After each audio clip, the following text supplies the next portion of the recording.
விஜய் அடிபட்டு சாகணுங்கிறீங்களா? பாருங்களேன், அதான் நடக்கும். அதாவது தப்பு பண்ணாரு அவரு? தப்பு பண்ணல, தப்பா பண்ணிட்டு இருக்காரு. பெண்களுக்கு என்ன வந்துட்டாங்கன்னா அவங்களுக்கு இருக்கையில அமர்க்கிறது, பாலூட்டி அறை வச்சிருந்தோம். அங்க போய் ஆண்களே பாதுகாப்பா கொண்டு விடுறாங்க. இது எங்கேயா நடக்குமா? கழிவறை எங்க இருக்குன்னு போது ஆண்களே கூட்டிட்டு கொண்டு போய் கழிவறை வழிகாட்டுறாங்க. இந்த மாதிரி மாற்றங்கள்லாம் இருக்கு. கால் வலின்னு வந்ததுக்கு அந்த காலை இல்லாம ஆக்கி உயிரை போயிட்டுல தரமான மருத்துவத்தை கொடுங்க. நீங்க அரசுல நீங்க தரமான மருத்துவம் வச்சிருக்கீங்களா? ஒரு தலைவலின்னு போனா தலையே எடுக்கிறீங்க, கைவலின்னு போனா உயிரே போகுது. மருத்துவத்துக்கு போறதுக்கு பயப்படுறாங்க.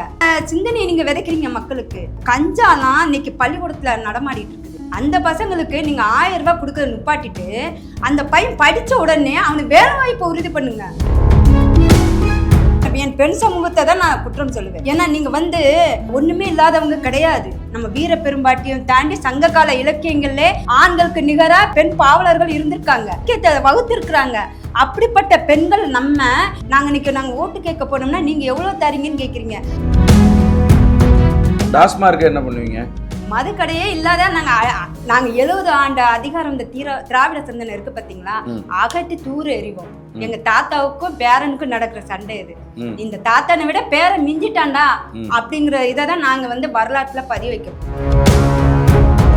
இன்னைக்கு நான் வருத்தப்படுவேன். அன்றே என் தாத்தா காமராஜர் பிரதமர் ஆயிருந்தா இன்னைக்கு இந்த நிலைமை எங்களுக்குலாம் வந்திருக்காது இல்லையா? அவர் பண்ண அந்த ஒரு தவறு இன்னைக்கு நாங்க கஷ்டப்படுறோம்.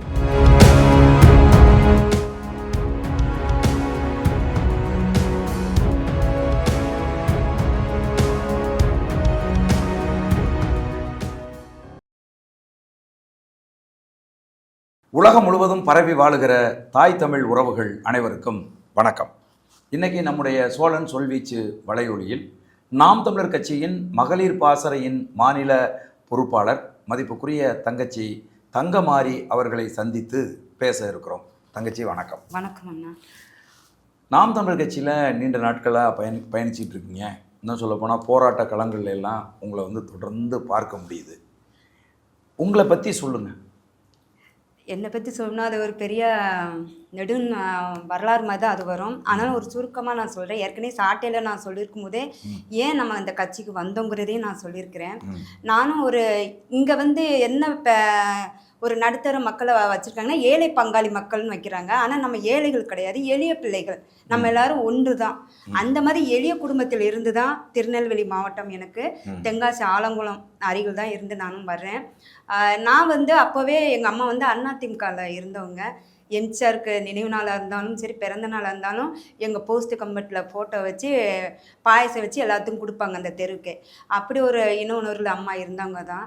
ஆனால் அம்மா என்னென்னா நிறைய பேருக்கு உதவி செய்வாங்க. அப்போ என்னை காவல்துறைக்கு படிக்க வைக்கணும்னு ஆசைப்பட்டு தான் படிக்க வச்சாங்க. அப்போது நான் 9வது படிக்கும் போதே அம்மா இறந்துட்டாங்க. நாங்கள் 3 குழந்தைங்க, பெண் குழந்தைங்க 3, ஒரு அண்ணன் இந்த குடி போதையால் மயங்கினதெல்லாம் அம்மா நாங்கள் 3 பேருமே வயசுக்கு வந்த நிலைமையில் இருப்போம். எங்களெல்லாம் கவனிக்கலை. அம்மா இறந்ததுக்கப்புறம் அந்த பொறுப்பு சுமை இளைய மகளாகிய எனக்கு ஒப்படைக்க வருது. அப்போ என்னென்னா எனக்கு சின்ன வயசுலேயே இந்த அரசியல் மேலே வெறுப்பு அதிகமாக வந்துடுச்சு. ஏன்னா பெண் பிள்ளைகள்ங்கும் போது தென்காசியில் தான் நாங்கள் சேர்த்துருந்தோம். நாங்கள் தென்காசிக்கும் பாளையங்கோட்டைக்கும் அம்மாவை கூட்டிகிட்டு நான் அலைவேன். நான் அப்போவுமே பார்த்தீங்கன்னா பெண் பிள்ளைகள் வீட்டை விட்டு வெளியே வரக்கூடாதுன்னு தான் சொல்லுவாங்க. ஆனால் அந்த சமயத்துலேயே நான் எங்கள் அம்மாவுக்காண்டி நாங்கள் அங்கேயும் அலைய தான் செஞ்சோம். அப்போ இதில் ஒரு மாற்றம் வரணும்னு அப்போவே யோசிப்பேன். நான் விவசாயிகள் வேலை பார்க்குறாங்க. நான் என்ன 2 சகோதரிகள் எங்கே இருக்காங்க? அவங்களுக்கு மன்னிக்கும். அவங்க அவங்கள நாங்கள் பீடி சுற்றும் போது அம்மா இறந்ததுக்கு அப்புறம் எந்த சொந்த பந்தமும் எங்கள் கூட இல்லை. எல்லாருமே அவங்கவுங்க வேலையை பார்த்துட்டு போயிட்டாங்க. அவங்கள நான் பீடி சுற்றி அக்காவை கரையேற்றினேன். அக்காவுக்கு நான் ஒரு வயசு பொண்ணாக அக்காவுக்கு மாப்பிள்ளை பார்த்து கல்யாணம் பண்ணி வச்சேன். தங்கச்சி மில்லில் வேலை செஞ்சாங்க. அவங்க காசு வரும்போது அவங்களுக்கு கல்யாணம் பண்ணி கொடுத்தோம். அப்புறம் நான் இந்த பொறுப்பை எடுத்து செய்கிறத பார்த்து எங்கள் வீட்டுக்காரர் என் மேலே விருப்பப்பட்டு எனக்கு உன்னை திருமணம் பண்ண. ஆமாம், காதல் திருமணம் சொல்ல முடியாது. அவங்களும் ஒரு கஷ்டப்பட்ட ஃபேமிலி, நாங்களும் கஷ்டப்பட்ட ஃபேமிலிங்கும் போது ஒரு அண்டர்ஸ்டாண்டிங். சரி, இவங்க நம்ம குடும்பத்துக்கு நல்லா இருக்கும் அப்படின்னு அவங்க வீட்டில் எல்லாத்துக்கும் சம்மதம். அந்த மாதிரி நாங்களே பேசி ஒரு அம்மா அப்பா இருந்து பேசி இருக்க வேண்டிய இடத்துல நாங்களே பேசி ஒரு கல்யாணம் பண்ணியிருந்து. குழந்தைகள் உங்களுக்கு? 2 குழந்தைங்க. அம்மாவை இங்கே சென்னைக்கு வந்திருந்தா நான் காப்பாற்றிருக்க முடியும், அப்படி தான் டாக்டர் சொன்னாங்க. அப்போ நான் வந்து என்னுடைய மகன் என்ன கேட்பான்னா, சின்ன வயசுலேயே பாட்டி 2 குழந்தைகள்ல மகளா? மகன் தான், 2 பேருமே மகன்கள். ஆமாம். அவங்க வந்து எல்லாரும் குழந்தைங்களுக்குன்னு ஒரு ஆசை இருக்குல்ல, பாட்டி தாத்தாவோட விளையாடணும் அப்படின்ட்டு. அதில் என் மகன் கேட்கும்போது என்ன சொன்னாருன்னா, ஏன் நம்ம பாட்டி இது நம்ம கூட இல்லை, தாத்தாவும் அண்ணனோட இருக்கிறாங்க, ஏன்னு கேட்கல. அப்போ நான் இந்த மாதிரி இல்லைடா, மருத்துவம் போய் சரியான மருத்துவம் இருந்திருந்தா நம்ம பாட்டியை காப்பாற்றி இருந்திருக்கலாம் அப்படின்னு நான் அப்போ பேசுவேன், அவன் சின்ன வயசில் இருக்கும்போது. ஆனால் அவன் அந்த பேசும்போது என் மகனுக்கு வந்து நாமளும் மருத்துவம் படிக்கணும், நிறைய பேருக்கு மருத்துவம் போய் சேராமல் இருக்குல்ல, அதை நம்ம போய் சேர்க்கணுங்கிறனால அவர் இப்போ மருத்துவத்துக்காண்டி படிக்க இருக்கிறாரு. நீட் தேர்வு இப்போ எழுதுறாரு. சின்னவன் வந்து 9th படிக்கிறான். உங்க அப்பா இருக்காரு இல்லையா? ஆமாம், கூலி வேலை தான், விவசாயம். அங்கே இருக்க பிரசன்ட் வீட்டில் அந்த விவசாயத்தை எங்கள் அப்பா பார்த்துட்டு இருக்காங்க. சரி, நீங்க திருமணம் ஆனதுக்கு அப்புறமா சென்னைக்கு எப்போ வந்தீங்க? சென்னைக்கு வந்து திருமணம் முடிந்த பிறகு வந்தேன் நான். ஏன் வந்தீங்க? என் கணவர் வந்து தொழில் எல்லாம் இங்கே தான். அப்புறம் நான் என்ன நினச்சேன்னா, ஒரு மாற்றம் வரணும்.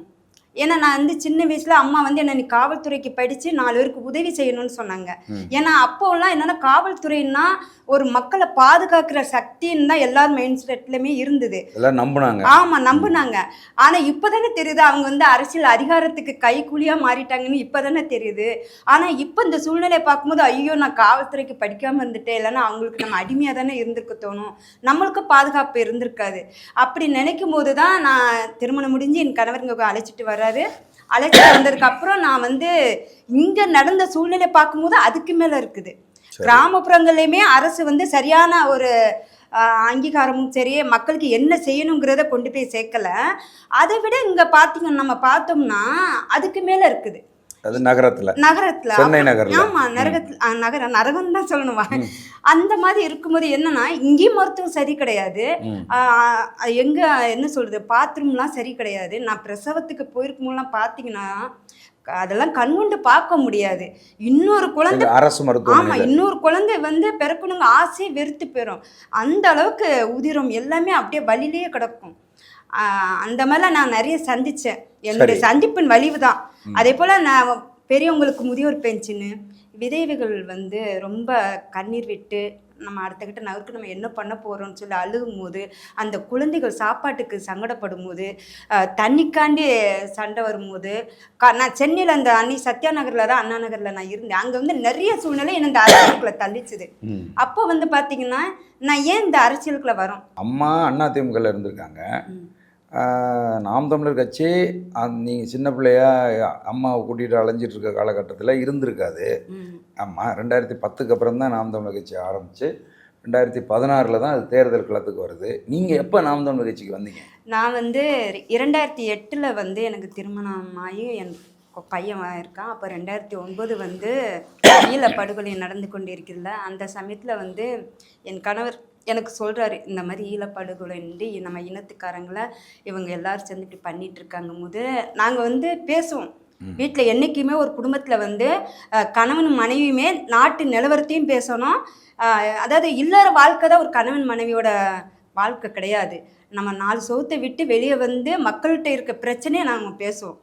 அப்படி பேசும்போது பார்த்திங்கன்னா நானும் என் கணவர் வந்து தமிழில் உச்சரிப்போடு தான் நாங்கள் பேசுவோம். வாருங்கள், அமருங்கள், இருந்து சாப்பிடுங்கள் அப்படிங்கும்போது எல்லாருமே எங்களை பார்த்து கேள்வி பண்ணி சிரிப்பாங்க. நான் கட்சிக்குள்ள வரும்போது கூட நீங்கள் 2 பேரும் அப்படி தான் பேசுவீங்களா? ஆமாம், அப்படி தான் பேசுவோம் நாங்கள். எங்களுக்கு தமிழ் வந்து அவ்வளோ எங்களுக்கு ரொம்ப பிடிக்கும். தமிழ் வார்த்தைகள் எப்படி கூப்பிடுவீங்க அவரை? அத்தான் தான் சொல்லுவேன். வாருங்கள், அமருங்கள், இருங்கள். அவருக்கு பணிவிட இந்த ராணிலாம் செய்யறாங்க இல்லையா, அதை மாதிரி பணிவிட எல்லாம் செய்வோம் நாங்க.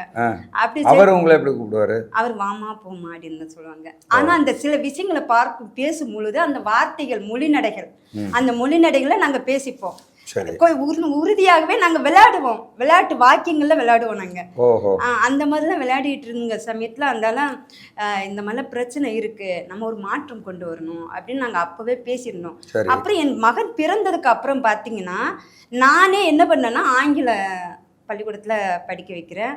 அவனை வந்து ஏன்னா அவன் வந்து மருத்துவம் படிக்கணும்ட்டு அவனுக்கு ஒரு ஆசை வந்துடுச்சு. அப்போ அரசு மருத்துவமனை, அரசு பள்ளிக்கூடம் சரி கிடையாது. அப்போ நம்ம பிளே ஸ்கூல்ல இருந்தே நான் பிள்ளைய போட்டு பண்ணும்போது நானே என் கையில் கொட்டி ABCD எழுத வைக்கிறேன். சரி, ஆனால் நான் சொல்லி கொடுக்கல. ஏபிசிடி நீங்க என்ன எழுதிருக்கிறேன். படிச்சிருக்கீங்க? நான் 9 தான் படித்திருக்கிறேன். நான் கணவர் கணவர் 8வது தான் படிச்சிருக்காரு. ஆனா என் பையனை வேளாமல்ல தான் படிக்க வச்சேன். அவனுக்கு 10 வரைக்குமே நான் தான் சொல்லி கொடுத்தேன். சிறப்பு. ஆமா, அந்த அளவுக்கு எங்க வீட்டுக்காரர் பாத்தீங்கன்னா சின்ன மொபைல் தான் வச்சிருப்பாங்க. அவர் வந்து உலக அரசியல் வந்து என்கிட்ட வந்து பேசுவாங்க. அவரும் ஆங்கிலம் தெரியும் அவருக்கு. என்னுடைய இந்த திறமை தன்னம்பிக்கை எல்லாமே எங்க கணவருடைய வெளிப்பாடுகள். ஓ, உங்களுக்கு அவர் பின்புலமா இருந்து அவர் ஊட்டிய அறிவுரைகள். ஆனா வீட்டு வேலைகள் எல்லாமே நம்ம தான் செய்வேன். நான் தான். ஏன்னா அவர் பிசினஸ் பாக்குறதுனால நானே எல்லாமே காலையில 5 மணிக்கு எந்திரிச்சிரும். கட்சி வேலையா இருந்துன்னா பசங்களுக்கு என்னென்ன தேவை எல்லாம் தயார் பண்ணி வச்சுட்டு செலவுக்கு காசு கொடுத்துட்டு வந்துடுவேன் நான். சரி, இப்போ நீங்க பெரும்பாலான நேரத்துல எனக்கு தெரிஞ்சு கட்சி பணிகள்லயே இருக்கீங்க.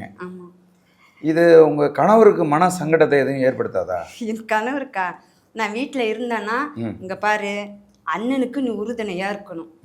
நீ இங்க இருந்துட்டு இப்படி சோம்பேறியா இருக்கக்கூடாது. யாரா ஏதாவது சொன்னாங்களா அதெல்லாம் நீ யோசிக்காத. அண்ணன் நம்மளுக்கு தமிழ் தேசியம் நம்மளுக்கு.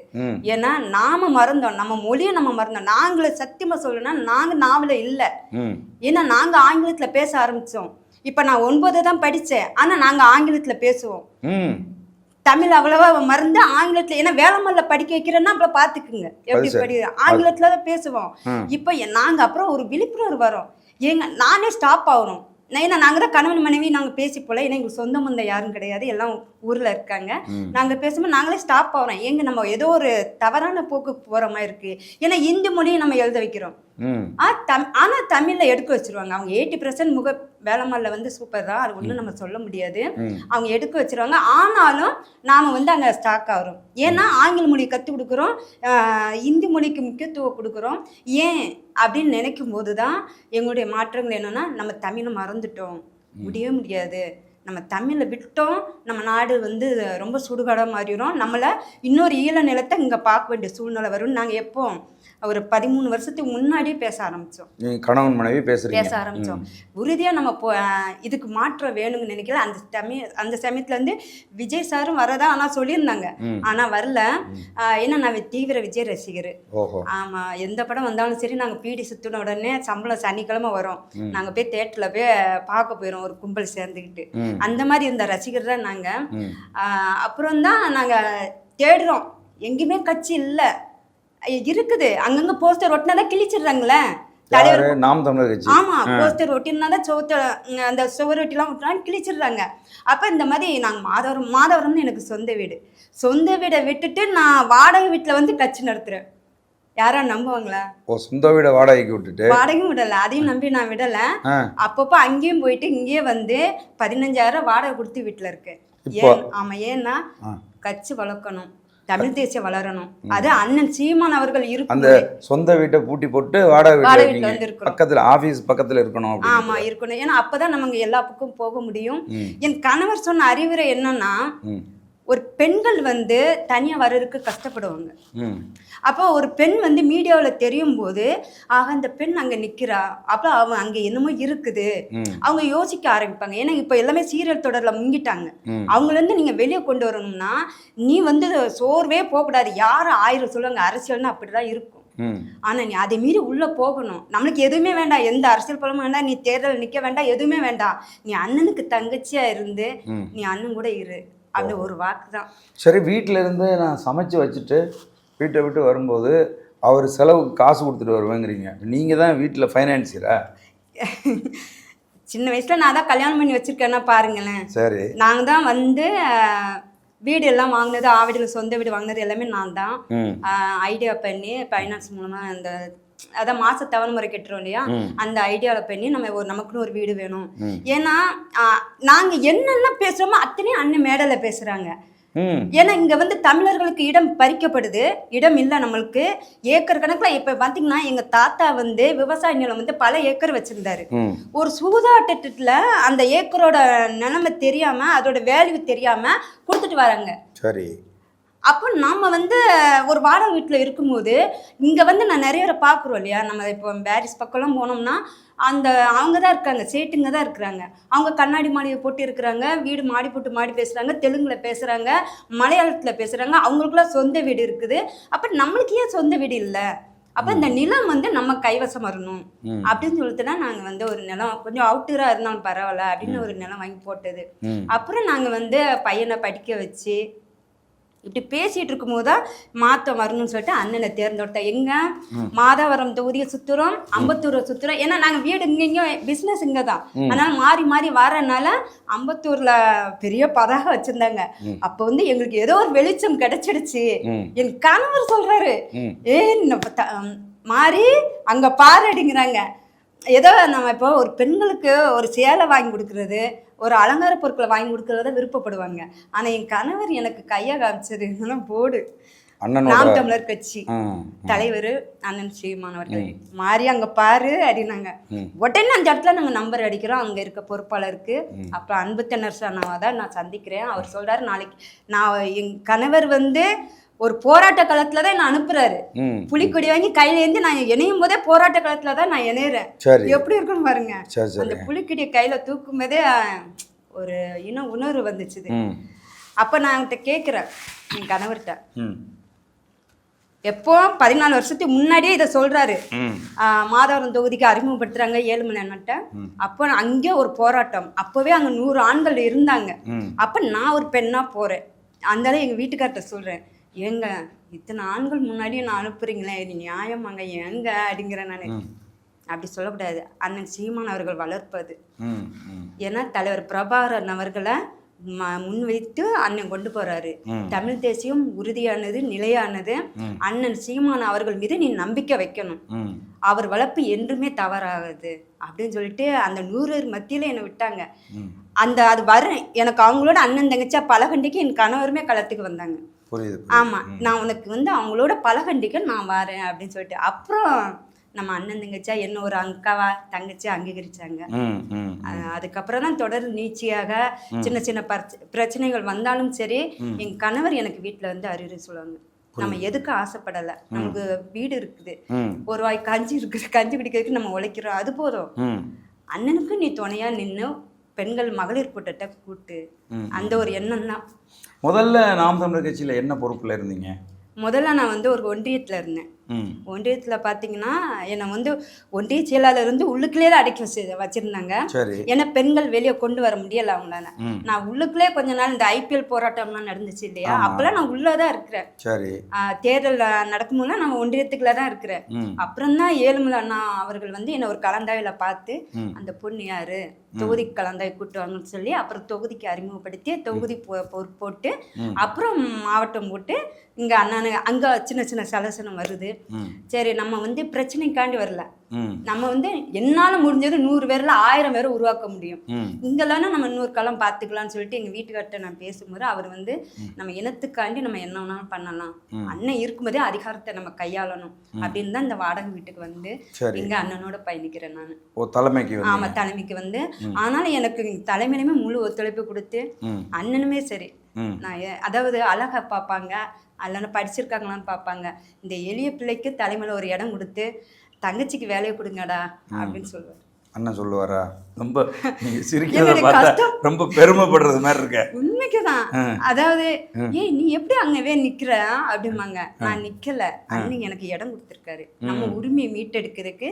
அதான் எங்க ஊர்ல ஒரு பழமொழி சொல்லுவாங்க, முள்ளால எடு அப்படின்னு சொல்லிட்டு. அப்ப பெண்ணுக்குள்ள உரிமையை பெண்ணாக தான் நம்ம நின்று எடுக்கணும். அதுக்கு நம்ம அண்ணன் வந்து உரிமை கொடுக்குறாரு, அதை நம்ம பயன்படுத்திக்கணும். நீங்க கூச்சப்படுறீங்களா, பெண்ணு நாங்க இருக்கிறோம் வாங்க அப்படிங்கிற மாதிரி அண்ணன் வந்து எனக்கு முழு இப்போ தலைமையிலுமே நான் ஒரு குழந்தையா தான் இருப்பேன். எல்லாத்தையுமே சும்மா அப்படியே ஒரு சலசலை பண்ணிட்டு அப்படியே அக்கா தங்கச்சிமா அண்ணன் தம்பியா அப்படிதான் இருந்துட்டு இருக்கும். புரியுது. நேற்று வந்து சென்னையில் வந்து ஒரு மிக முக்கியமான ஒரு நிகழ்வு நடந்தது. நாம் தமிழர் கட்சியினுடைய ஆட்சி வரைவு வந்து வெளியிடப்பட்டுச்சு. அது என்ன ஆட்சி வரைவு? அதை பார்த்தீங்கன்னா, நான் இதை பார்க்கும்போது எனக்கு எப்படி தோணுதுன்னா, பாரிமன்னன் வரலாறு படிச்சிருந்தாங்கன்னா அது வந்து யாரோட பாரிமன்னனோட வரலாறு படித்திருந்தா நேற்று நடந்த நிகழ்வை வந்து சரியா மேட்ச் பண்ணியிருப்பாங்க. நான் அண்ணனோட பயணிக்கின்ற அந்த காலகட்டத்தில் பார்த்தீங்கன்னா புத்தகம் படிக்கிறோம். ஆனா புத்தகம் படிக்கும்போது பாரிமன்னனோட வரலாறு படிக்கும்போது நான் அண்ணனா தான் பார்க்குறேன். நான் வள்ளல் பாரி. ஆமா, வள்ளல் பாரிய. ஏன்னா அவர் தான் போகும் இடங்கள்லாம் இயற்கையை நேசிக்கிறாரு. அந்த புத்தகம் படிக்கும்போது நம்மளுக்கு மெய்சில் இருக்கும், மக்கள் எப்படி இருக்கிறாங்க, மக்களுக்கு என்ன தேவைப்படுது அப்படின்னு சொல்லிட்டு அந்த மக்களுக்கான தேவைகளை பூர்த்தி பண்றாரு.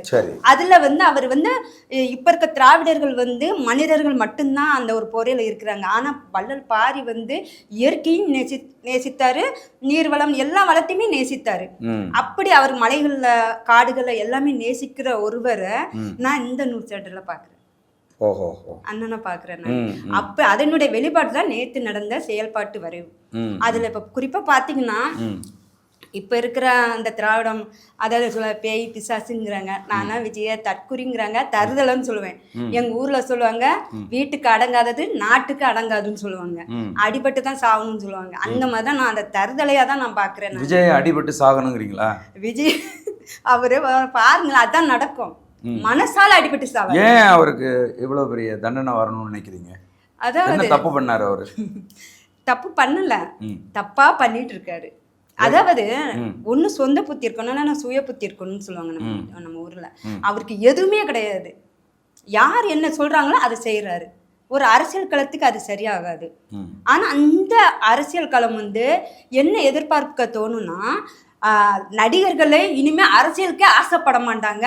இந்த 2026 தேர்தல்ல எல்லாத்துக்கும் தெரிஞ்சிடும். அது விஜய் வந்து ஒரு பாடமா எடுத்துக்காட்டா இருப்பார் அப்படின்னு தான் நாங்க எதிர்பார்க்கோம். சரி, ஆமா, அதுதான் செயல்பாட்டு வரையில பாத்தீங்கன்னா எல்லாருமே 2000 2500 கொடுக்குறோங்கிறாங்க. இவர் விஜய் எனக்கு வந்து இலவசமே வேண்டான்னு சொன்னவர், இதை சொன்னாதான் நம்ம மக்கள் ஓட்டு போடுவாங்களோ அப்படிங்கிற ஒரு பயந்துக்கிட்டு ஆந்திர மாநில நிலத்துல கொடுக்குற அந்த அறிக்கையை அப்படியே காப்பி அடிச்சு சொல்றாரு. அதுல கூட அவருக்கு சுயநலம் இல்லை. நம்ம மக்களுக்கு என்ன செய்யணும் அது பண்ணணும் இல்லை, அதுல ஒரு எழுத்து கூட மாற்றம் இல்லை. அப்படியேதான் உணர்ந்து அவர் சொல்றாரு. அப்படி சொல்லும் போது நீங்க என்ன மக்கள், இப்போ நான் வந்து 250 கோடி விட்டுட்டு நான் அரசியலுக்கு வரேன்னு சொல்றீங்களா? 250 கோடி சம்பாதிச்சிங்கல்ல, அதை மக்களுக்கு நீங்க என்ன செஞ்சீங்க? அது சரி, மக்களுக்கு செய்யலாம்ல. 41 பேர் இறந்தாங்க. நம்மளுடைய தமிழர் பண்பாடு பார்த்தீங்கன்னா அதாவது நல்லதுக்கு நீ போகட்டாலும் துஷ்டியில போய் கலந்துக்கணும்னு சொல்லுவாங்க. அப்படிப்பட்ட நிகழ்வை கூட நீ வீட்டுக்கு வர வச்சு பண்ணீங்களே, அப்படி என்ன உங்களுக்கு தமிழர் பண்பாடு மறந்து போகும்? இவர் மாறா என்ன சொல்றாங்கன்னா, இப்ப நம்ம 2500 பத்துமா ஒரு குடும்பத்துல நம்ம வந்து ஒரு குடும்பஸ்தங்க சொல்றேன் நான், தன் கணவர் ஒரு நாளைக்கு 1500 2000 கூட உழைக்கிறாங்க. ஐடி கம்பெனில வேலை பார்க்கறவங்க 1 லட்ச ரூபா 2 லட்ச ரூபா உழைக்கிறாங்க. அதுவே காணாம போயிருது. அப்படி இருக்கிற நீ 2000 2500ங்கும் போது பெண்கள் இழிவுபடுத்துறதா இருக்கா இல்லை எப்படி? அதை நோட் பண்ணணும் நம்ம. இன்னொன்னு, உங்களுக்கு அடிப்படை தேவை என்ன? நமக்கு அந்த தேவை தானே பார்க்கணும். கல்வி இலவசம் சொல்றாங்க, தரமான மருத்துவங்கிறாங்க, தூய குடிநீர். அதே போல எங்களுடைய செயல்பாட்டாளர்கள் பார்த்தீங்கன்னா 5 தலைநகரம் நாங்கள் வைக்கிறோம். ஏன்னா நம்ம ஆளுங்களுக்கு ஒரு மோகம் என்னன்னு பார்த்தீங்கன்னா, எங்க இருக்க கிராமங்கள்னாலும் சென்னையில வந்து அடங்குறாங்க. சென்னையில தான் வேலை இருக்கு, சென்னைனா பெருசு, மெட்ராஸ் அப்படின்னு சொல்லிட்டு. ஆனா அந்த 5 தலைநகரங்களை பிரிச்சு விடும்போது பார்த்தீங்கன்னா எல்லாமே எல்லா மக்களுக்கும் போய் சேரும், அங்கங்க மக்கள் இருப்பாங்க. இது வந்து நம்மள பெருசு, நம்மளுக்கு மக்கள்கிட்ட போய் சேரும் இந்த கருத்து. தரமான கல்வி இருக்கதான்னு பார்க்க தோணுதுல்ல. தரமான கல்வி கொடுத்துட்டோம்னா நமக்கு அந்த 2500 தேவையில்லை. தரமான தூய குடிநீர் கொடுத்துட்டோம்னா நமக்கு அந்த 2500 தேவையில்லை. ஒரு நாளைக்கு 5 கேன் வாங்குறோம், கேன் வாட்டர் வாங்குறோம். அந்த 5 கேன் மாசம் என்ன ஆகுதுன்னு நீங்களே டோட்டல் பண்ணி சொல்லுங்களேன். இப்பெல்லாம் 35-40க்கு போகுது. அந்த தூய குடிநீரை நாங்கள் வீட்டுக்கு இலவசமா தரோங்கிறோம். அது போதாதா? அதே போல கல்வி ஆரம்ப கல்வி முதல் ஆராய்ச்சி கல்வி வரை இலவசம். இப்போ என்னை எடுத்துக்கிட்டிங்கன்னா என்னையே எடுத்துக்குங்க. நான் வந்து என் சொத்தை விற்று என் பிள்ளை படிக்க வச்சுட்டு இருக்கேன். ஏன்னா அவன் படிக்கணும்னு ஆசைப்படுறான், அதனால நான் சொத்தை விற்று படிக்க வச்சுட்டு இருக்கேன். படிச்சு முடிச்சப்புறம் 1000 ரூபாய் தேவையா? என் பிள்ளைக்கு அது தேவையில்லை. நீ வேலை வாய்ப்பு தானே கொடுக்கணும். அதுதான் அண்ணன் சொல்றாங்க, நீ வேலை வாய்ப்பை கொடு. நான் வேலை வாய்ப்பு கொடுக்குறேன், வீட்டுக்கு வீடு அரசு வேலை வாய்ப்பு தாருன்னு சொல்றாரு அண்ணன். நம்ம எந்த நம்பிக்கையில படிக்க வைக்கிறோம்? நம்ம காசு போட்டு படிக்க வைக்கிறோம். வெளிநாட்டுல போய் நம்ம கண்ணுக்கு தெரியாம எவனுக்கோ அடிமையா இருந்து அங்க பாத்ரூம் கழுவுறது, நம்ம ஆசாசியா பிள்ளைகளை வளர்த்து அங்க எவனுக்கோ ஒரு தத்து கொடுக்கறதுக்கா நம்ம படிக்க வைக்கிறோம்? இல்லையே. நீங்க படிக்க வைங்க, உங்க பிள்ளைங்களுக்கு படிக்கிறதுக்கு வேலை வாய்ப்பு அரசு வேலையை நாங்க தரோம்னு சொல்றோம். படிச்சதுக்கே என்ன படிப்பு படிக்கிறாரோ அதுக்கேற்ற வேலை வாய்ப்பு நாங்க தரோம். அவனுக்கு வந்து இன்ஜினியரிங் படிச்சுன்னா அவன் எடுத்து கான்டாக்ட் பண்ணிக்கிட்டோம். கொத்தனாரு எல்லா வேலையுமே யார் எடுத்து பண்றா? இந்திக்கா வட மாநிலம் ஆளுங்க தான் வந்து எடுத்து பண்றாங்க. அது நம்ம பிள்ளைகளே எடுத்து பண்ணட்டும். இன்ஜினியரிங்லாம் நம்ம பிள்ளைங்களே எடுத்து பண்ணட்டும். ஏன் அப்புறம் எதுக்கு நம்ம நம்பிக்கை இல்லாம படிக்க வைக்கிறோம்? அது சரி. படிக்க வைக்கிறது சொமோட்டோ கம்பெனிக்கு வேலை செய்யறதுக்கா நம்ம லட்சக்கணக்கில் போட்டு படிக்க வைக்கிறோம்? அதுக்கு நம்ம படிக்க வைக்காம இருந்துடலாமே. சும்மாவே 10 படிச்சாலே போதுமே சொமோட்டோ கம்பெனிக்கு வேலை செய்ய. சரவணா ஸ்டோர்ல பில்லு போட்டுட்டு இருக்காங்க 3 டிகிரி படிச்சவங்க. அப்ப எங்களுக்கு எப்படி இருக்கும் யோசிச்சு பாருங்க. எங்களுக்கு வலிக்காதா? அந்த வலியின் வெளிப்பாடு தான் அண்ணன் வந்து தரமான கல்வி கொடுப்போம்னு. ஆனா இந்த மாதிரி இந்திய அரசியல் அதிகாரத்துல இந்த மாதிரி ஒரு செயல்பாட்டு வரைவை வந்து எந்த ஒரு அரசியல் தலைவரும் பண்ணதில்லை. இப்போ வந்து நீங்கள் சொல்லியிருக்கிறது வந்து 5 தலைநகரம் கொண்டு வருவோம், நாங்கள் கல்வி இலவசமாக கொடுப்போம், மருத்துவம் இலவசமாக கொடுப்போம், குடிநீர் கொடுப்போங்கிறீங்க. வேற என்ன கொடுப்பீங்க? பெண்களுக்கு பாதுகாப்பு கொடுப்போம். எப்படி கொடுக்க முடியும்? அதுக்கு உதாரணம் நாங்க எப்படி? இப்போ திருச்சி மாநாட்டில் நடந்தது இல்லையா, அதுல பாத்தீங்கன்னா குறைஞ்சது 6ங்கிறாங்க. ஆனால் நான் வந்து அங்கே கலப்பணி செஞ்சதுல நான் சொல்கிறேன். என்னை வந்து பாதுகாப்பு படை பாசிரியர் அண்ணன் பூமிநாதன் அவர்கள் வந்து பெண்களுக்கு முகப்புலே வேலை கொடுத்துருந்தாரு. வர மக்களை நம்ம இருக்கைக்கு அனுப்புங்கன்னு சொல்லிட்டு. அப்போ நானும் மது பழக்கம் இன்னொரு 3 தங்கைகளும் சரி முகப்புலே நின்று நாங்கள் வழி அனுப்புகிறோம். வழி அனுப்பும் போது ஏகப்பட்ட பெண்கள், அதுவும் எப்படின்னு நம்ம பார்த்தீங்கன்னா எந்த 70-80 வயசுனாலும் நம்ம திருத்த முடியாதுன்னு சொல்லணும்னா அவங்கெல்லாம் வந்திருந்தாங்க. அப்புறம் இன்னொரு அம்மாவெல்லாம் நாங்கள் ஒரு வயசானவரை பார்க்குறோம். 3 டிஃபன் பாக்ஸு பையில் வச்சு அதில் வாட்டர் பாட்டில் வச்சுருக்காரு. பேரனை கைப்பிடிச்சு கூட்டிகிட்டு போய் ஐஸ் வாங்கிட்டு அப்படியே போகிறாங்க. ஒரு திருவிழாவாக கொண்டாடினாங்க. சரி, குழந்தைகளுமே சரி ஒரு பெரியவங்களும் சரிமே ஊரில் ஒரு திருவிழா நடந்தால் எப்படி போய் சுற்றுப்பயணமே பார்ப்போம், அந்த மாதிரி வந்தாங்க. அங்கே நிறைய பெண்கள் வந்திருந்தாங்க. அவங்களும் கை குழந்தையோட வந்திருந்தாங்க. சரி, எந்த ஒரு சலசலப்பு கிடையாது, ஒரு டென்ஷன் கிடையாது, அம்மா அம்மான்னு மயக்கம் முட்டு விடுறது கிடையாது. அவங்களா போனாங்க, எல்லாம் சாப்பிட்டாங்க. இன்னொன்று அதிகமாக புத்தகம் விற்பனை வாங்கப்பட்டது. சரி, ஏன்னா அதான் அறிவுத்திறன் வளர்க்கணும் இல்லையா. உங்களை வந்து 4 சோத்துக்குள்ள நீ சீரியல் உட்காந்து பாருன்னு இருக்க வச்சுட்டாங்க. ஆனா அதுல இருந்து நீ வெளியே வந்தாதானே நீ யாருன்னு உணர முடியும். புத்தகம் வாங்கினதெல்லாம் பெண்கள்னு சொல்றீங்க? உறுதியா என்கிட்டே பாத்தீங்கன்னா புத்தகம் அதிகமா இருக்கிறது. வருபவங்களுமே சரி பெண்களும் சரி குழந்தைகளும் சரி புத்தகம் தான் வாங்குறாங்க. அங்க வேற நம்ம கடையில் நம்ம மாநாட்டுல வேற எதுவுமே இருக்காது. மத்த எல்லாம் டாஸ்மார்க் அது இதுன்னு இருக்கும். ஆனா இங்க எல்லாம் புத்தகம் தான் இருக்கும். அதை லைன் கட்டி நின்று வாங்குவாங்க. அதே போல பெண்களுக்கு என்ன வந்துட்டாங்கன்னா அவங்களுக்கு இருக்கையில அமர்க்கிறது பாலூட்டு அறை வச்சிருந்தோம். அங்க போய் ஆண்களே பாதுகாப்பா கொண்டு விடுறாங்க. இது எங்கேயா நடக்குமா? அதாவது பாலூட்டுற அறைக்கு ஆண்களே கொண்டு விடுறாங்க. அண்ணா கழிவறை எங்க இருக்குன்னு போது ஆண்களே கூட்டிட்டு கொண்டு போய் கழிவறை வழிகாட்டுறாங்க. இந்த மாதிரி மாற்றங்கள்லாம் இருக்கு. அதே போல இன்னொன்னு என்னன்னா நம்ம தொடர்ந்து 117 பெண்கள் அண்ணன் வந்து நம்மளுக்கு வாய்ப்பு கொடுக்குறாரு. தேர்தல் களத்துல வாய்ப்பு கொடுக்குறாரு. ஏன்னா எல்லாருமே நினைக்கிறாங்க மகளிர் தின நாள்னா இந்த மகளிர் சுய உதவி குழு இருக்கு இல்லையா, அதனால தான் நம்ம மகளிர் தின நாள் கொண்டாடுறோமோ அப்படின்னு நினைக்கிறாங்க. அது கிடையாது. மகளிர் வந்து நமக்கான அதிகாரத்தையும் சரி பொருளாதாரத்திலே சம வாய்ப்பு கிடைக்கணும் அப்படின்னு தான் நம்ம வெளியூர்ல போராடிய பெண்கள் போராடி நமக்கு இந்த மகளிர் தின நாளை கொண்டாடினாங்க. ஆனா இவங்க அப்படி கொண்டு வந்தாங்கன்னா இல்லை. இவங்க வந்து பெண்களை வந்து 1000 தரேன் 2000 தரேன் 3000 தரேன் இலவசத்துக்கு கையேந்து வச்சாங்க. ஆனா இதெல்லாம் தவிர்த்து தான் என் பெண்கள் அதுக்கு வந்தவங்க இல்லை, அவங்க உரிமை மீட்க வந்தவங்கன்னு சொல்லி எங்களுக்கு சம வாய்ப்பு கொடுத்து தேர்தல் களத்திலையும் சரி அரசியல் அதிகாரத்திலையும் தலைமை பொறுப்பிலையும் சரி சம வாய்ப்பு கொடுத்து எங்க அண்ணன் எங்களை களங்காங்க வைக்கிறாரு. இப்பவும் பாத்தீங்கன்னா நாங்க 10 பெண்கள் தலைமையில இருக்கிறோம். எங்ககிட்டே அறிவுரை கேட்பாரு, இதை என்ன பண்ணலாம் என்ன செய்யலான்னு. நாங்க ஒரு கருத்து சொன்னோம்னா எடுத்துப்பாரு அண்ணன். அந்த ஒரு இயல்பு அண்ணா கிட்ட இருக்குது. பெண்கள் அரசியல் களத்துக்கு வரணும். பெண்கள் வந்து என்னன்னா இவங்க சொல்றாங்க. நான் கேட்கறது நாம் தமிழர் கட்சியில் இருக்கக்கூடிய பெண்களுடைய பாதுகாப்பு குறித்து நான் கேட்கல. தமிழ்நாட்டில் இருக்கக்கூடிய பெண்களுக்கு நாம் தமிழர் கட்சி ஆட்சி வரைவில் பாதுகாப்பு குறித்து சொல்லப்பட்டிருக்கான்னு கேட்குறேன். நாங்கள் தமிழ்நாட்டில் இருந்து தானுங்க இந்த கட்சிகளுக்கு வந்திருக்கிறோம். சரி, புரியுங்களா. நாங்கள் இன்னும் ஆகாயத்தில் வந்து குதிக்கல. தமிழ்நாட்டில் ஏதோ ஒரு ஓரத்தில் இருந்து தான் இவங்க வந்து நடன மேடை ஆடுறது இந்த சொல்லுவாங்க. பெண்கள்னா சாக்கடை அரசியலுக்கு போவாதீங்கன்னு சொல்லுவாங்க. நான் சொல்றேன் இந்த சாக்கடையை பூவாக சந்தனமாக மாற்றுறது பெண்கள் கையில தான் இருக்குது. உன் எண்ணமும் தெளிவாக இருந்தனால் நீ எதனால் கடல் தாண்டி கூட நீ தெளிவா வந்துடலாம். சரிதான். அந்த மாதிரி ஒரு இதெல்லாம் நான் சொல்றேன். நீங்க பெண்களுக்கு பாதுகாப்பு இருக்குது. அதாவது நீங்க வந்து பெண்கள் நீங்க அரசியல் அதிகாரத்துக்கு வந்தா நீங்க என்ன தண்டனை தருவீங்க அப்படின்லாம் கேட்கக்கூடாது.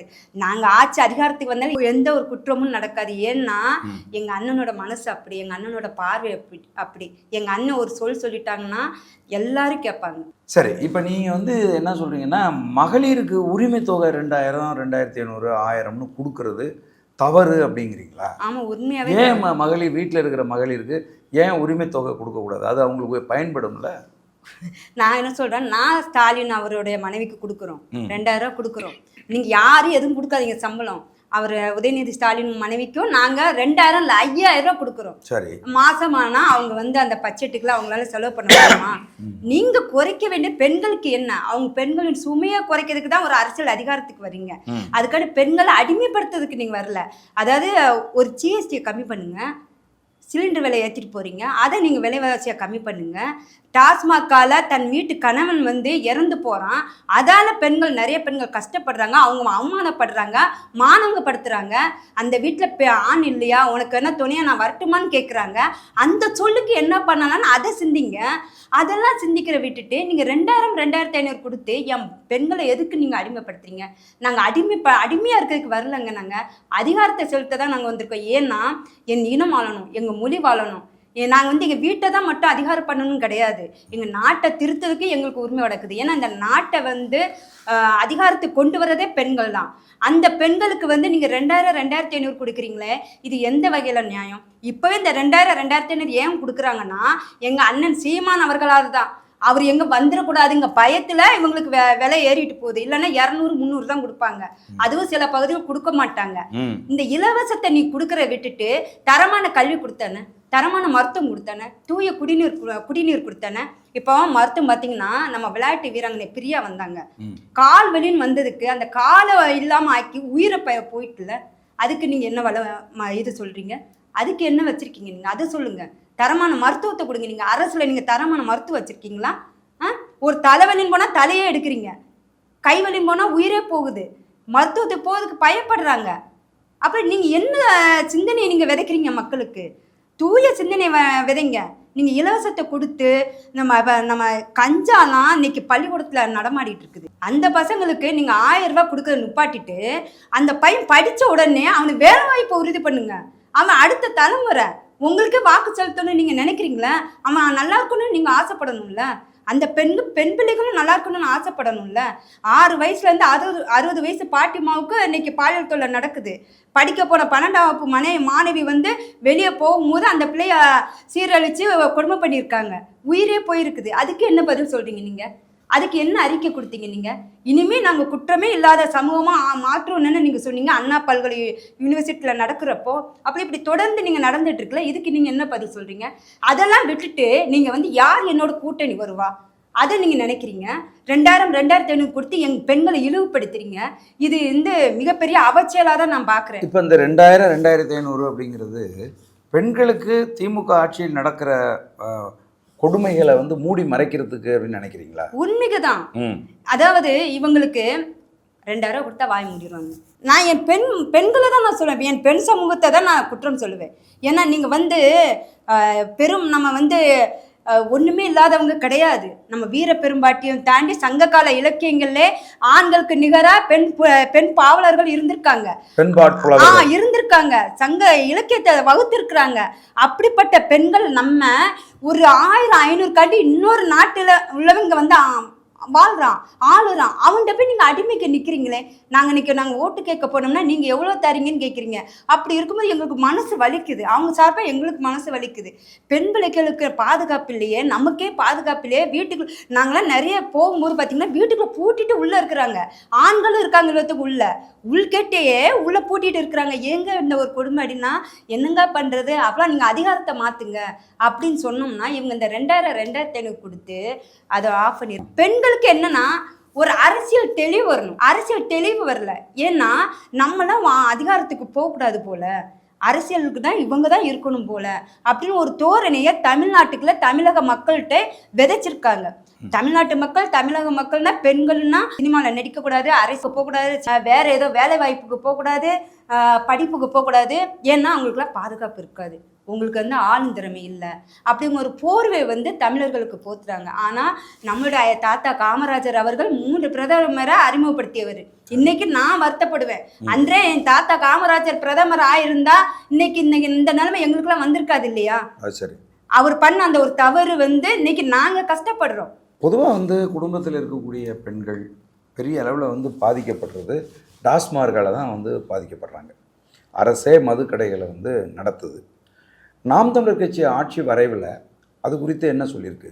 எங்களுடைய ஆட்சி வரையில் பார்த்தீங்கன்னா இப்போ நமக்கு தேநீர் குடிக்க பழக்கம் இருக்குது, அதை ரத்து பண்ணணும், நம்மளால முடியாது, நிப்பாட்ட முடியாது. ஆனால் நேரத்தை வேணால் கம்மி பண்ணிப்போம். 4 டீ குடித்தா 2 டீ குடிக்கலாம்னு தான் நினைக்க தோணும் தேநீரை. அதே போல் இந்த குடிக்கவே என்னால் நிப்பாட்ட முடியாதுங்கிறவங்களுக்கு நம்ம ஆட்சி அதிகாரத்தில் பனம்பால், தென்னம்பால், ஈச்சம்பால் இந்த மாதிரி சம்மந்தப்பட்ட இளநீர்களை, பதநீர்களை நாங்கள் வந்தோம்னா அதிகாரத்துக்கு வரும்போது நாங்கள் அதை அறிமுகப்படுத்துவோம். அது உடலுக்கும் நல்லது, உள்ளத்துக்கும் நல்லது, வீட்டுக்கும் நல்லது. டாஸ்மார்க் என்ன பண்ணுவீங்க? மதுக்கடையே இல்லாத நாங்க 70 ஆண்டு அதிகாரம் இந்த திராவிட சிந்தனை இருக்கு பாத்தீங்களா, அகத்தி தூர எறிவோம். எங்க தாத்தாவுக்கும் பேரனுக்கும் நடக்கிற சண்டை இது. இந்த தாத்தானை விட பேரன் மிஞ்சிட்டாண்டா அப்படிங்கிற இதைதான் நாங்க வரலாற்றுல பதிவு வைக்க போறோம். மதுக்கடைகளை இழுத்து மூடுவீங்க? உறுதியா மூடுவோம். நாங்கள் மகளிர் பாசறை சார்பாக பார்த்தீங்கன்னா நிறைய மதுக்கடையை நாங்கள் மனு கொடுத்ததில் தமிழ்நாடு முழுமைக்கும் போயிட்டு நாங்கள் மனு கொடுத்தோம் மாவட்டம் சார்பாக. அப்போ அதுக்கப்புறம் கொஞ்சம் படியை கம்மி பண்ணியிருக்கோம். இப்படி ஒவ்வொரு நிகழ்வும் நாங்கள் மகளிர் பாசறை சார்பாக முன்னெடுத்து கொண்டு தான் இருக்கோம். இன்னும் இந்த தேர்தல் களம் முடிஞ்ச பிறகு அடுத்த வேட்டை தயாராகிட்டு இருக்குது. அதுக்கு திராவிடம் சந்திக்கிறதுக்கு தயாராக இருக்கட்டும். சரி அம்மா, இந்த தேர்தல் களத்தில் நாம் தமிழர் கட்சியினுடைய விவசாய சின்னத்துக்கு தமிழ்நாட்டு மக்கள் ஏன் ஓட்டு போடணும்? சரியான கேள்வினா, இப்போ உப்பிட்டவரே உள்வரை நினைன்னு சொல்லுவாங்க. அப்படியே நம்ம 24 மணி நேரமும் நம்ம வேலை செய்கிறோம், என்னென்னமோ போயிட்டு வரோம், என்னென்னமோ பண்ணுறோம். ஆனால் நம்மளுடைய அந்த உடல் இருக்குது பார்த்தீங்களா, இந்த உடலுடைய சொல்கிறத ஒரு நேரம் கேட்போம், என்னென்னா பசிக்கும். அந்த பசிக்கும் போது பார்த்தீங்கன்னா அந்த உணவு தான் தேவைப்படும். நீங்கள் என்ன தான் போயிட்டு வாங்களேன், பீஸா சாப்பிடுங்க, பர்கர் சாப்பிடுங்க, என்ன வேணாலும் சாப்பிடலாம். ஆனால் அந்த வெள்ளை சோறு இருக்குது பார்த்தீங்களா, அதை சாப்பிட்டா தான் அந்த வயிற்றுக்கு கூட கேட்கும். சரி, நீங்கள் வெளியில் வாட்டர் பாட்டில் நீங்கள் விதவிதமாக தண்ணி வாங்கி குடிக்கலாம். ஆனால் வீட்டுக்கு அம்மா கையால் ஒரு சொம்பில் வாய் வச்சு தண்ணி குடித்தாதான் அந்த வயிறு நிறைஞ்ச மாதிரி இருக்கும். அந்த மாதிரி அதுக்கு நம்ம விவசாயம் நம்ம வாழணும். படிப்படியாக நம்ம விவசாயம் குறைஞ்சிக்கிட்டு வருது. இங்கே பீஸா பார்க்கறால நம்ம உடல் ஏற்றுக்க போகிறது கிடையாது. நமக்கு நோய் தான் அதிகரிக்குது. விவசாயி வாழணும். விவசாயி வாழ்ந்தால் தான் இப்போ பார்த்திங்கன்னா அரசு வேலை வாய்ப்பில் இருக்கிறவங்களுக்கு தான் நம்ம பொண்ணு கொடுக்குறதா இருக்கட்டும், எடுக்கிறதா இருக்கட்டும் பண்ணுறாங்க. விவசாயிக்குன்னா பொண்ணு கொடுக்க மாட்டேங்கிறாங்க, எடுக்க மாட்டேங்கிறாங்க. நான் ரொம்ப நேசித்தது என்னென்னா இது ஒன்று நான் நேசித்தேன். ஏன்னா நான் விவசாயத்தில் வேலை பார்க்குறவங்கள பார்த்துட்டு உங்கள் மாதம் சம்பளம் எவ்வளோன்னு கேட்டிருக்கேன். என்னுடைய சின்ன வயசில் மாதம் சம்பளம்லாம் நம்மளுக்கு கிடையாதுமா, நாமளே விதைக்கிறோம், நம்மளுக்கு என்ன 5-10 கிடைக்கிறோம் அதுதான் அப்படின்னு சொல்லியிருக்காங்க. அப்போ இதெல்லாம் நான் நினச்சேன், இதுக்கெல்லாம் மாதம் சம்பளம் கொடுக்கலாமே அப்படின்னு. அதை அண்ணன் கொண்டு வந்திருக்காரு. இத்தனை வருஷம் அந்த திட்டத்தை கொண்டு வந்திருக்கும் போது அப்போ எல்லார் மனசுலையுமே இருக்குது, விவசாயி வாழணும், விவசாயி வாழ்ந்தானா நாம சாப்பிட முடியும். ஃபோனோ இல்லைன்னா அந்த ஒளிபரப்பி எதோ பார்த்துலாம் நம்மளுக்கு எதுவுமே ஆக போறதில்லை. விவசாயி வாழ்ந்தா தான் நாம சாப்பிட முடியும். அந்த விவசாயி வாழணும்னா அண்ணன் வரணும். அதுக்கு இந்த இயற்கையை எங்களுக்கு கொடுத்தது விவசாய சின்னம். புரியுது. அந்த வெளிப்பட நாங்கள் வரோம். சரி, நீங்கள் விவசாய சின்னத்தில் விவசாயிகள் வாழணும், அதன் மூலமாக தமிழ்நாட்டில் இருக்கக்கூடிய மக்கள் தன்னிறைவு அடையணும் அப்படிங்கிறதுக்கு ஓட்டு கேட்குறீங்க.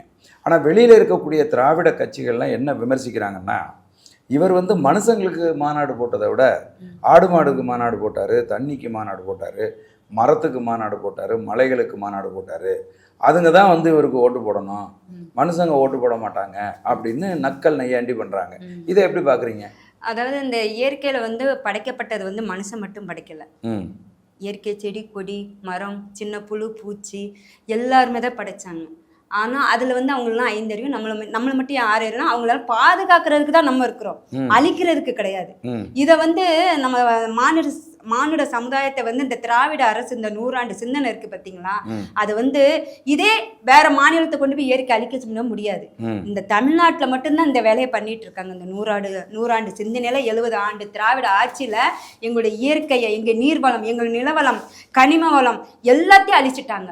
இப்போ எங்கள் செயல்பாட்டு வரி கொடுத்தோம்ல, 49 தலைப்புல 462 பக்கத்துல நாங்கள் செயல்பாட்டு வரி கொடுத்துருக்கோம், வெளியே விட்டுருக்கோம். ஏன்னா எல்லாமே அழிச்சிட்டாங்க. பார்க்கும்போதே ரொம்ப வியப்பா இருக்கு. நீங்களே காணொலிகளை பார்த்துருப்பீங்க. அவ்வளோ ஒரு இதை அழிச்சு சாக்கடை ஆக்கி தரம் மட்டமாக்கி இந்த மாதிரி இருக்கிற போது அவங்களுடைய இப்போ ஒன்றும் இல்லை, நான் ஒரு கத்திரிக்காய் அறிகிறேன், தக்காளி நறுக்கிறோம், அதை தூக்கி ஊற்றும் போது செடி மூளை இருக்குது. அது உயிர் தானே. அப்போ அந்த உயிரை நீ பிடிங்கி போடும்போது அந்த உயிருக்காக நான் போராடணும்ல. என் மகன் என்னிடம் கேட்பான், நான் என்ன சொல்லுவேன்னா நான் சைவன்னு சொல்லுவேன். என் மகனு சின்ன குழந்தைங்களுக்கு இருக்கிற அறிவு வந்து நம்மகிட்ட இல்ல. அவன் சொல்லுவான், நீங்க வந்து அசைவம் சாப்பிடுறது தான் உயிர்னா அப்ப தக்காளிக்கு உயிர் இல்லையா, கத்திரிக்காவுக்கு உயிர் இல்லையா, கீரைக்கு உயிர் இல்லையா அப்படின்னு கேட்பாங்க. உண்மைக்கு பூ பறிச்சு வைக்கிறீங்களா, அந்த பூவுக்கு உயிர் இல்லையா அப்படின்னு கேட்பாங்க.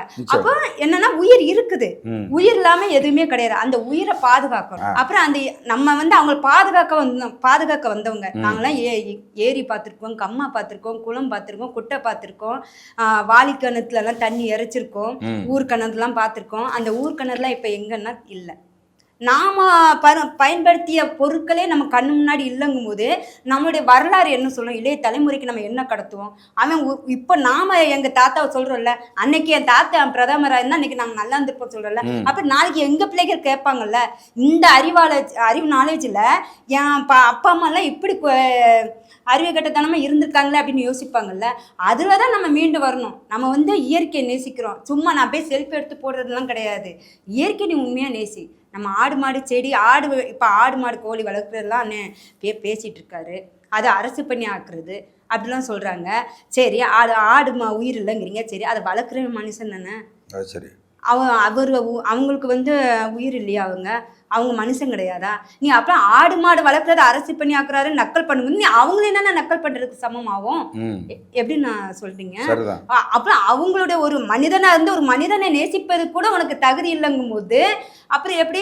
இப்போ நான் வாகனத்துல போறேன், வெயில் அடிக்குது, அந்த வெயில் ஐயோ எங்கேயாவது ஒரு 5 நிமிஷம் நிக்கலாமேன்ட்டு பார்வை பூரா எங்கன்னா மரங்களை தேடுது. நான் உங்கள்கிட்ட சொன்னேன் இல்லையா, நம்ம உடல் நம்மளை தேடுன்னு சொன்னோம்ல, அப்ப நம்மளே அறியாம நம்ம கண்கள் தேடுது மரங்களை. ஐயோ எனக்கு கொஞ்ச நேரம் எங்கேயா நில்லேன் அப்படின்னு சொல்லிட்டு கண்கள் தேடுது. அப்ப அதை தேடும்போது எங்க மரங்களை தேடுறோம்.